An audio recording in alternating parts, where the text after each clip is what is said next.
Thank you for joining Wars of the Roses as we continue with Part 14, Modern Criticism of the Book of Splendour. Book 3, Source and Authority of the Kabalah, from the Doctrine and Literature of the Kabalah by Arthur Edward Waite. 2. Modern Criticism of the Book of Splendour. The commentaries on the Sepher Yetzirah, which preceded the publication of the Zohar, make no claim on antiquity and may therefore be reserved for consideration in their proper place later on. The alleged traces of Kabalism in writers of known dates, also prior to that event, may in like manner be left till we deal with the documents consecutively. We may therefore proceed at once to the absorbing problems connected with the Book of Splendour. Chief among these are the vital questions. 1. Whether modern criticism is right in ascribing the Zohar to the 13th century as its period and to our Moses, Shem Tov de Leon, as its author. 2. Whether we have evidence that some at least of its doctrine was in existence at a much earlier period, or, as its legend states, at the time of the Roman Emperor Antoninus. To determine these points, we shall do well to glance first of all at the history of the criticism which has befallen this vast document. We shall get very little help from the insight of contemporary Israel as to either point. The Sepher Yetzirah was known and accepted before documentary criticism can be well said to have been born. And so also when the Zohar was promulgated, it was among a mixed audience who either took or rejected it on a priori grounds. Those who loathed the yoke of Aristotle, which Abraham ben David Halevi, Aben Ezra, and Moses Maimonides would have placed on the neck of Jewry, accorded it a glad welcome. All that great section of Jewry which was addicted to astrology and magic took it into their heart of hearts. It was neither astrology nor magic, but it harmonized with their transcendental aspirations. On the other hand, it was hated by the Aristotelians because it did not consort with their methods. It is not till recent times that we have any intelligent defense on the part of Jewish thinkers. Konitz in 1815, Frank in 1843, David Luria in 1857, Monk in 1859, or, on the other hand, a strong and informed hostility, as that of Graitzef in Germany, to quote only one instance. In the influence exercised by the Kabalah upon certain minds of Christendom, the Sepher Yetzirah must be distinguished from the Zohar. The former has had no influence. It was indeed introduced to our knowledge by a monk of exalted erudition and of eccentricity equally great, but it was not till the 16th century, and it found no sphere of operation. Some of its Sephirotic developments, the commentaries of Rabbi Abraham and Rabbi Azariel, met with a certain audience among a few men of learning, but they can bear no comparison with the appeal made by the larger cycle. For all Christian students, the Kabalah was substantially the Zohar, and as we shall see subsequently, the office attributed to it was almost exclusively evangelical. That is to say, the discovery that there had existed in Israel, from time immemorial as it was alleged, a secret doctrine which appeared to contain analogies and even identities with fundamental dogmas of Christianity, put the Jews so clearly in the wrong by their own showing that their conversion was deemed inevitable. Thus, the antiquity of the tradition was not at that time challenged in Christendom, and again it was not a period when documentary criticism was pursued with any keenness.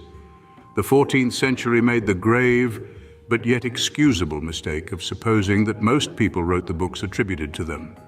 They accepted the claim of the Zohar for much the same reason that they were persuaded of the antiquity of Homer. In the existing state of scholarship, to have challenged one might have opened an abyss beneath the other and could well have included all ancient literature in a common uncertainty. Of course, as time went on, and the evangelical instrument proved to be of no effect, its validity began to be challenged, but even then it was scarcely on critical grounds. So also, even at the inception of the enthusiasm, some skeptical voices were raised, but again from uncritical and predetermined motives.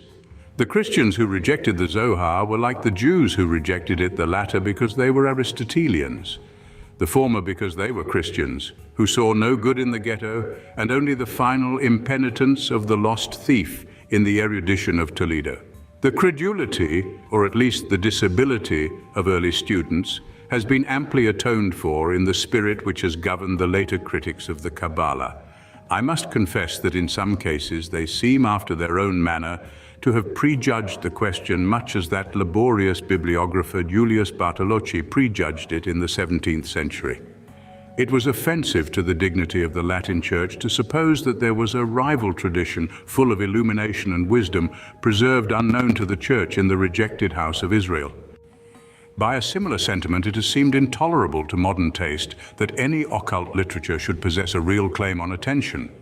It is therefore said out of hand that the Kabalah, represented by the Zohar, is a forgery of the 13th century.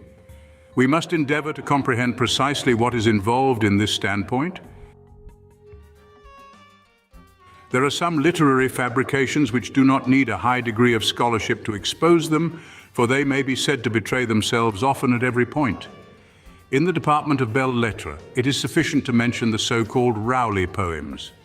These, as everybody is well aware, were forgeries, pure and simple, and their disguise is so entirely spurious that it can be peeled off without any difficulty. It is not necessary to add that they possessed their believers, and not further back than the days of the Bell edition of Chatterton, the race of Rowleyites had still a few survivals, for we find the editor describing their characteristics in terms which have a wider application than he was concerned with at the moment. A true Rowleyite, he says, is not open to conviction, and the statement obtains in the case of all pertinacious defenders of spurious literary productions. The position of the Rowley manuscripts is fairly paralleled by that of many occult documents, among which, as typical instances, we may select the handbooks of ceremonial magic. There are no works which betray themselves more transparently and abundantly than the Key of Solomon and the sacred magic of Abramelin the Mage. And yet they possess at this day their believers, enthusiasts, for the good faith of their claims to a high antiquity or a Hebrew origin, as the case may be. There are again some fabrications which possess a certain basis in fact, over which a mass of forgery has been arranged. One ready instance in point is found in the poems of Ossian, for which there was indubitably a nucleus of floating Gaelic tradition, which was wrought into his imposition by Macpherson. The result may deceive for a moment even sound scholarship, but its full exposure is only a matter of time. In this case, the epic of Wallace was fatal to the possibility of Fingal. Perhaps the Latin alchemical writings attributed to Geber may be regarded as typical instances in occult literature of this form of fraud. They have scarcely any resemblance to the Arabic originals, but such originals exist.